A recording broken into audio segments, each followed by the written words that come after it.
Just a quick video with good news. So Soundstream, or Power Acoustic, finally sent me the radio replacement. Obviously, the other one stopped working on the screen, so they sent me this one, and I'll be installing that.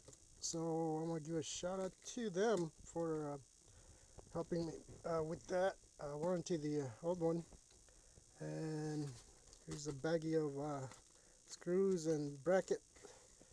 And I actually prefer the metal brackets, but on this one I had to cut them in order to make it fit. But other than that, I'll be getting that installed. Shouldn't take too long. But as you can see, they did send me another new one, and this time I wanted to definitely keep the box, because if you ever have to ship anything, you should keep those boxes. Just makes it easier if you have to ship everything back.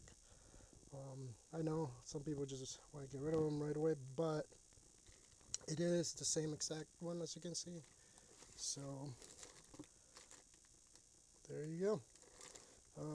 I couldn't tell you what happened. I mean, everything I double checked, triple checked the wiring, everything's working fine, but just the screen decided to stop working on that one. So we'll see how it goes, but thumbs up for their warranty.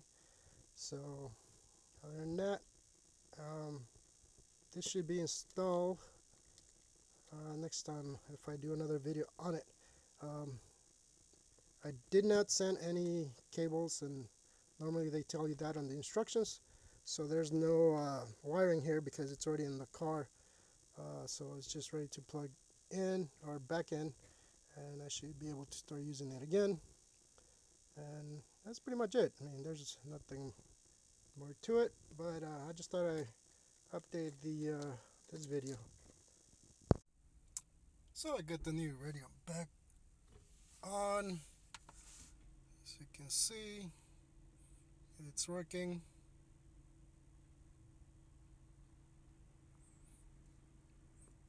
And all I had to do was just plug everything back again because it was already plugged in. So there you have it. New radio is finally back on. It's nice to have music.